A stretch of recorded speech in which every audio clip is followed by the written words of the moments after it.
That buck is my highest scoring buck. That buck, um, I watched that buck for at least 2 years, maybe three.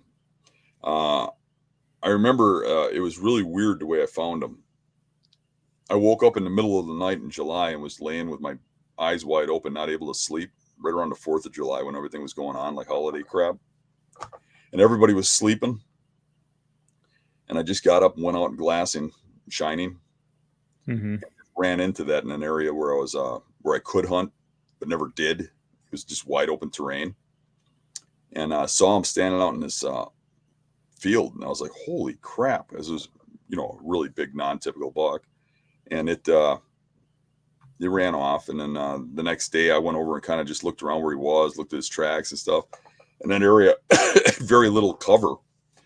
So I found this patch that was like quarter mile from where I saw him, where the big tracks started building up and stuff. And kind of figured out that he was living in there. Went in there, started hunting him around that.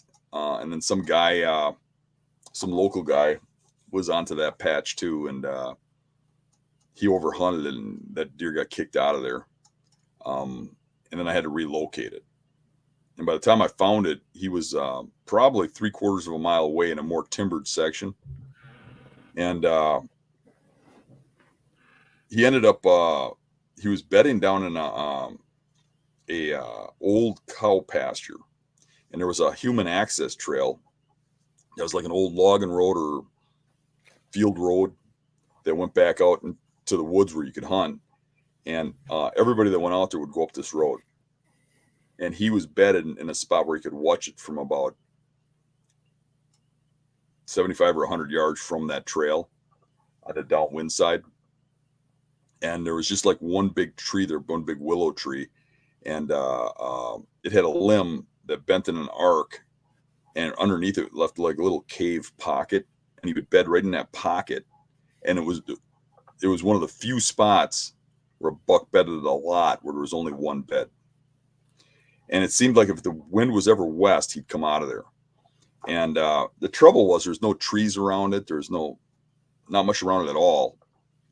And I would hop around and kind of watch the area and try to get some beat, some way to hunt them. But it was just, mostly grass. And I can remember one time, well, I'd set up like on the woods edge and I'd watch, and you'd see him come out of there right at dark. And he'd get up Hmm. to about the human trail, and then it'd be too dark to see anymore. And he wasn't getting far enough to shoot. And I was kind of waiting for, the window of time when he'd move far enough, and it just wasn't happening. And eventually the season ended, and I went around kicking around, and I went in there and I found one of his sheds laying right in the bed. So that told me he bedded it right through winter too. And Yeah. I ended up the next year, he showed right back up in that same bedding area, and was bedding there even more often. And it seemed like every time there was a west wind, he was there. And I was trying to find some hole in his Achilles heel, and I noticed when he went up that trail, as he got close to the bed, there's a spot where I got in line with a little tiny patch of cattails where he couldn't see me on that human access trail.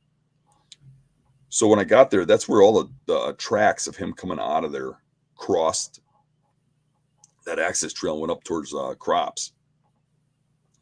So at that point, I walked like 10 yards in and just kind of looked and kind of just trying to, force a ground blind or something, trying to figure something out. And there was just nothing. So I backed back up, got on the trail, went back out where I was going to go. And I could see that spot and watch that buck that every day would get up and go and just cross where I walked, get up to where I walked 10 yards off that trail and just freak and Mm. ran out of it. And then eventually it comes back, starts bedding there again.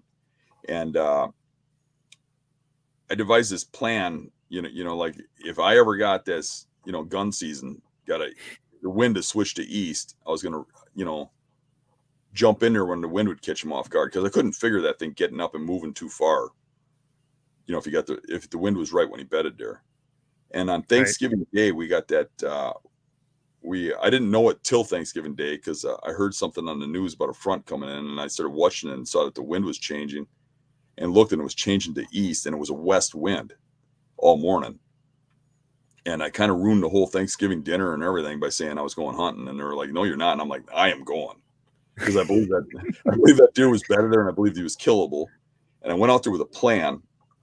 Went out in a way that I swung way around, didn't come up the trail, and I kept those cattails, that little tiny patch of cattails, in line with me until I got to that road. And then I bungeed my shotgun to my back, and I crawled on my hands and knees through the water, and the water had ice on it. So I was breaking little pieces to move a little at a time with my hands in the ice water, my knees in the ice water, and snuck up to this cattail patch. And I got into this cattail patch, and I kind of rolled over, got this gun off my back, and then just kind of rose up to my knees and up out of a hole to where I could see this bed that was like 20 yards from the cattail patch. Yeah. And there laid that buck just staring at me in that bed. I kind of half thought he can't be there. You know what I mean? Right. But there he was laying there looking at me, and I shot him right in his bed. He didn't even get out of the bed. And I remember the first thing I thought was, I could have did that with a bow. Yeah. 20 yards. I could have did that, but I didn't have the confidence. You know what I mean? Right. There's things like that then you start to build that confidence. You know what I mean? Mm-hmm. But I could have done it with a bow, but I did it with a shotgun. If you want to watch more videos, there's options here and here. And if you want to subscribe, you can just click right here.